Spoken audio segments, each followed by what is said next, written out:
الذين اصطفى أما بعد فأعوذ بالله من الشيطان الرجيم بسم الله الرحمن الرحيم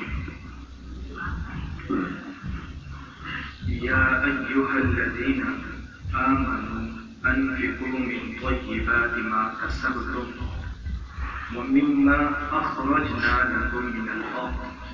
ولا تيمموا الخبيث منه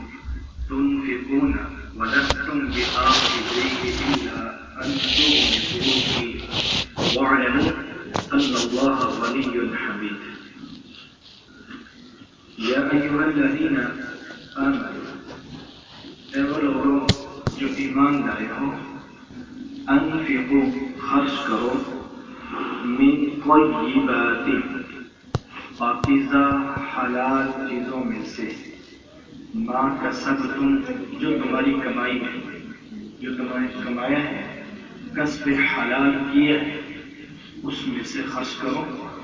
ومما اور ان میں سے جو اخرجنا ہم نے نکالا ہے لکم تمہارے لیے من الارض زمین سے ولا تیمموا الخبیث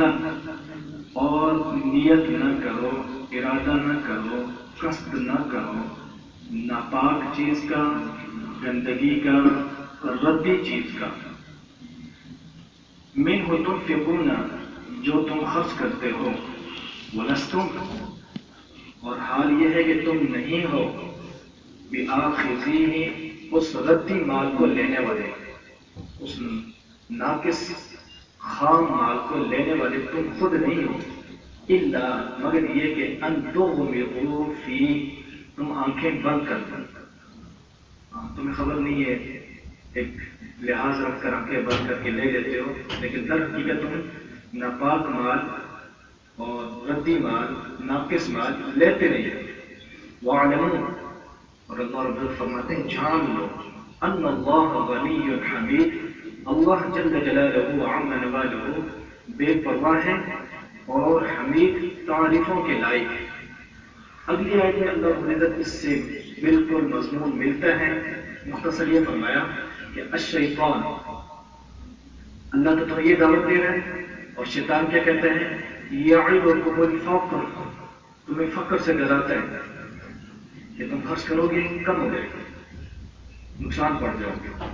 در حقیقت اسی طرح نقصان نظر آتا ہے وَيَأْمُرُكُمْ بِالْفَحْشَاءِ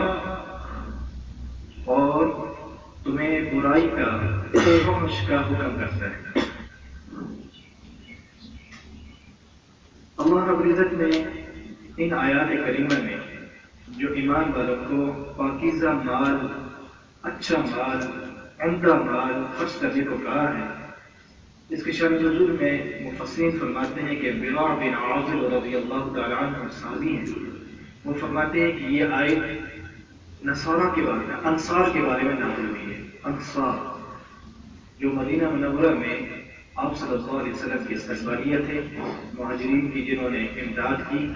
ان کے بارے میں نازل ہوئی آپ کے ذہن میں پہلے سے بات ڈال دی جائے قرآن خستہ کہیں صحابہ کرام کی شان میں گستاخی ذہن میں نہ آ جائے کہ نعوذ باللہ ثم نعوذ باللہ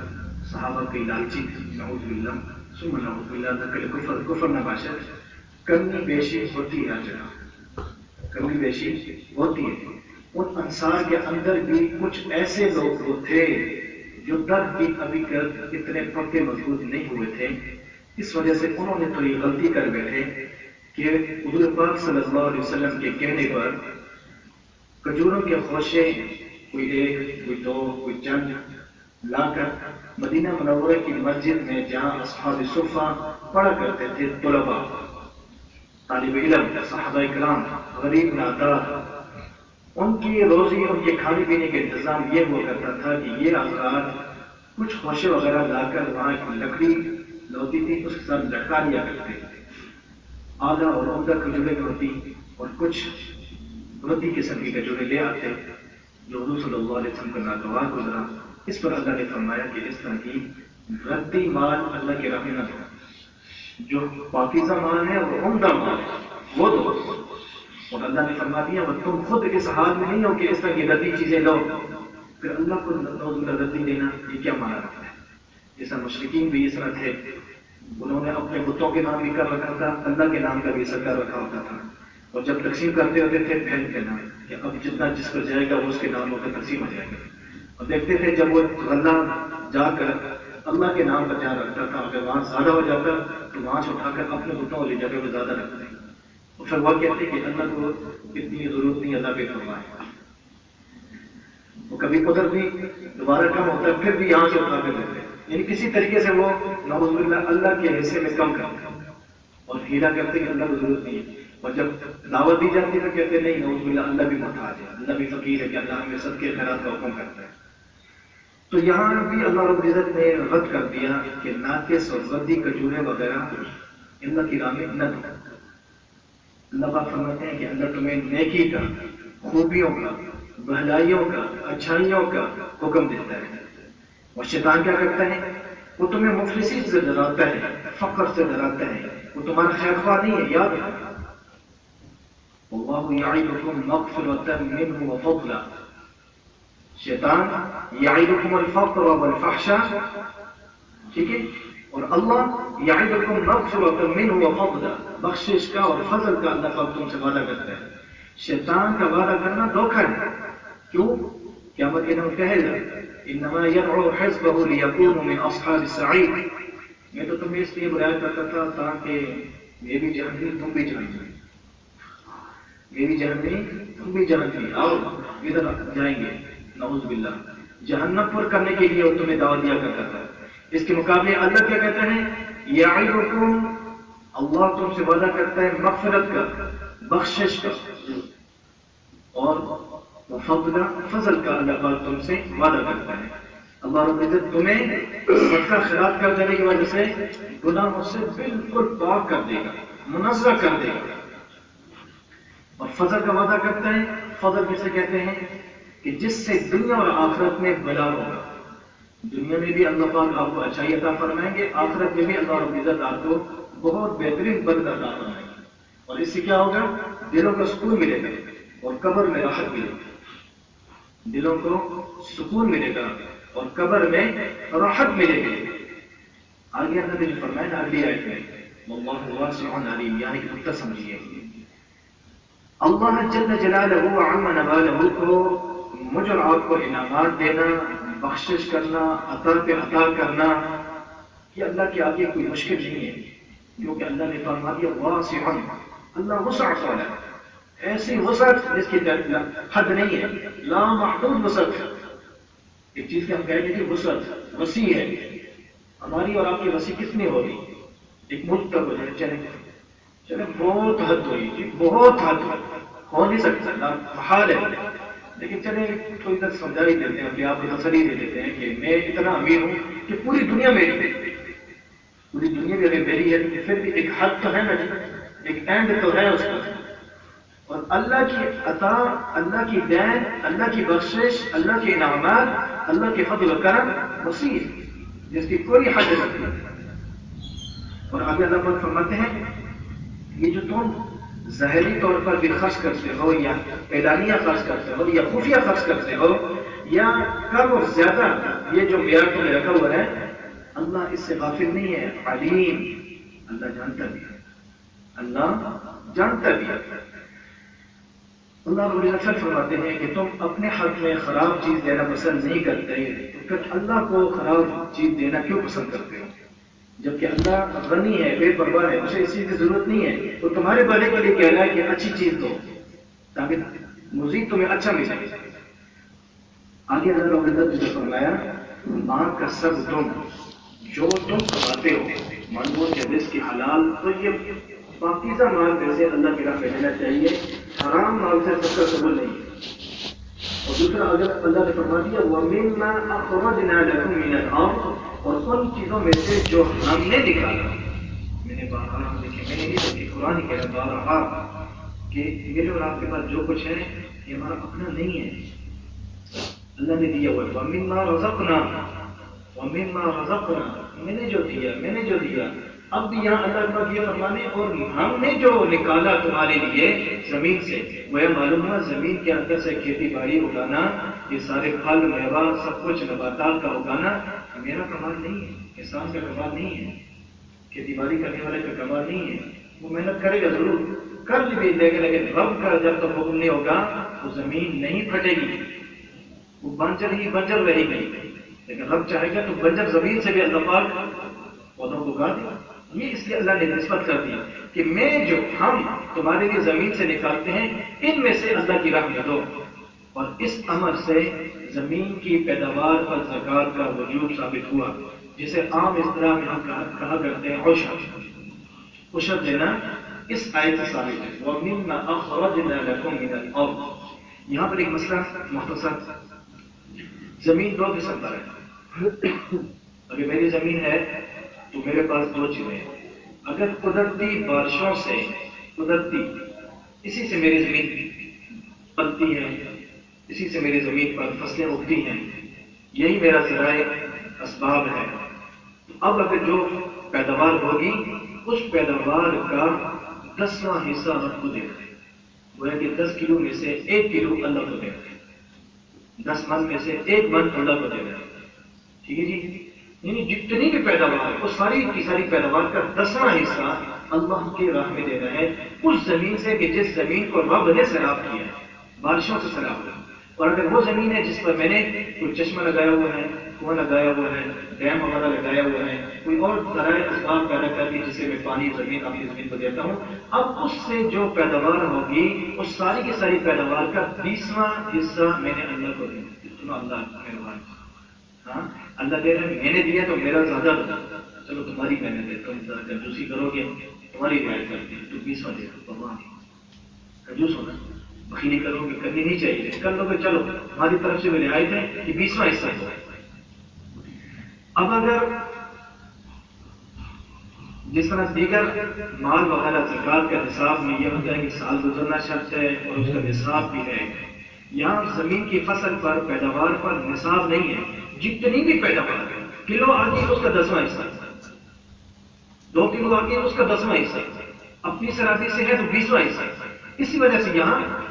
10واں اور 20واں حصے کا نصاب نہیں ہے، جتنی پیداوار ہے بس یہ نصاب ہے، کچھ پیداوار پر 10واں یا 20واں حصہ۔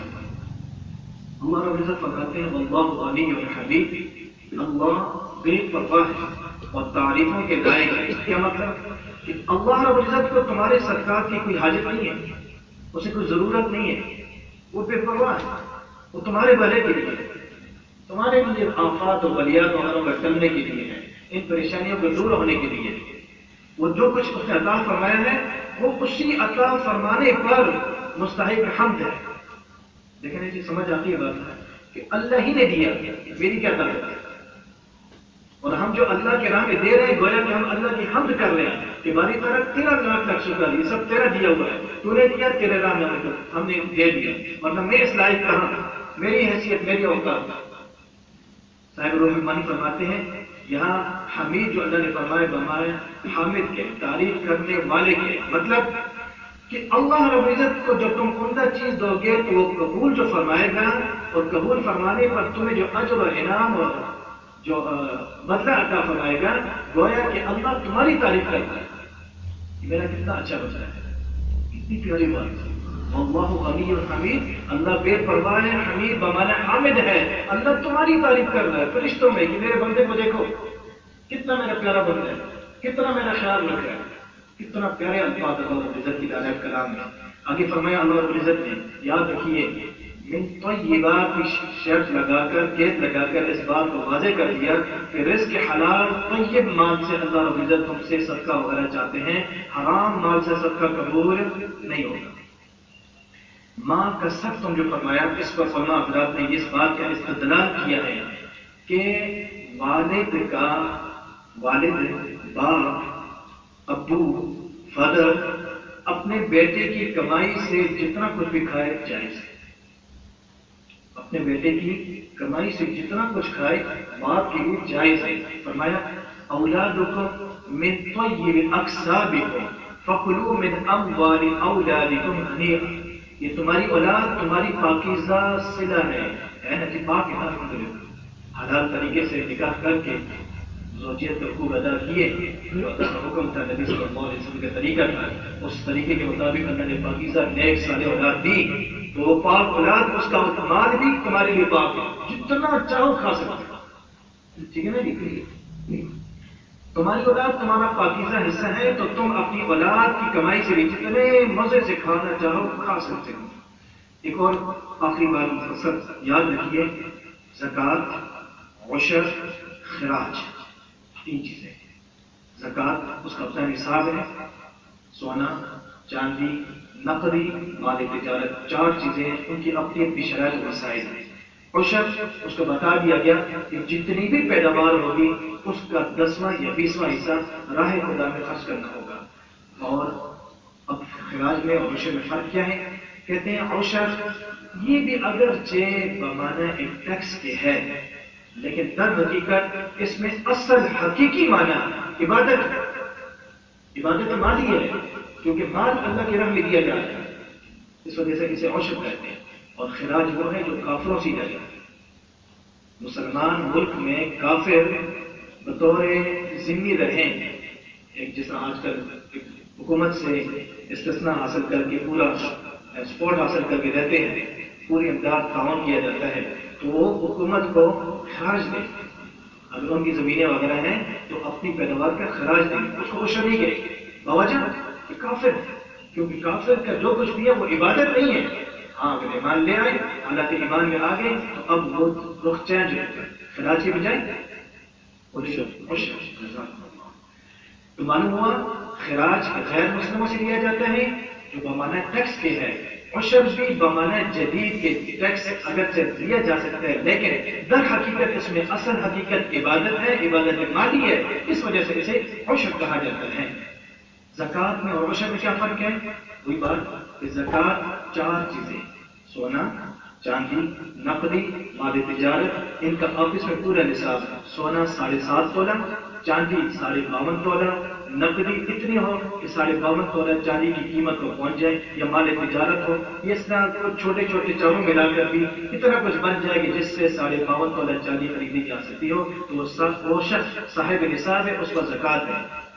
اور اس پر سال گزرنا شرط۔ مثال کے طور پر آج کی 22 تاریخ میرے پاس 52.5 تولہ چاندی کی قیمت صرف اتنی نقدی میرے پاس اگر آ چکی ہے، تو اب اگلے سال کی اس 22 تاریخ تک، بلکہ انگریزی غلط، سوری معذرت انتہائی اسلامی سال،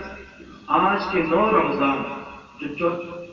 1442 ہجری ہے، انشاءاللہ رب نے چاہا تو اگلے سال اگر 1443 ہجری 9 رمضان مبارک ہی کو پورا یہی مالی 52.5 تولہ چاندی کی رقم میرے پاس موجود ہوئی تو مجھ پر زکوٰۃ ہے، اگر نہ ہوئی ایک دن پہلے ختم ہو چکا تو بالکل مجھ پر زکوٰۃ معاف ہے، زکوٰۃ مجھ پر نہیں ہے۔ اتنی بڑی بات ہے، ایک دن پہلے دن ختم ہو گیا، ضائع ہو گیا، چوری ہو گیا، ڈکیتی ہو گئی، یا لگ چکا، استعمال ہو چکا، اب نصاب باقی نہیں رہا آپ کے پاس، کوئی زکوٰۃ نہیں ہے۔ لیکن زمین کی پیداوار، یوں ہی زمین کی پیداوار آپ نے کی، فصل کاٹی، جتنی فصل آئی اب اس ساری فصل کا حساب لگا کر فوراً عشر دینا ہوگا، 10واں حصہ یا 20واں حصہ دینا ہوگا، بجائے زکوٰۃ کے کہ زکوٰۃ پر سال گزرنا شرط ہے، فصل پر سال گزرنا شرط نہیں ہے۔ یہ نہیں کہیں گے کہ جناب اب اتنی فصل پیدا ہوئی ہے آج 9 رمضان کو، تو اگلے 9 رمضان تک یہ فصل موجود ہوگی تو ہم ہوگی، نہیں، اب جس طرح پیدا ہو چکی، جتنی پیداوار آپ کے ہاتھ چڑھ گئی آپ کو اللہ نے عطا فرما دی، اب اس کو لگا کر اس کا حساب 10واں یہ 20واں لگا کر اللہ کے راہ میں لینا ہے۔ اللہ پاک ہم سب کو قرآن پاک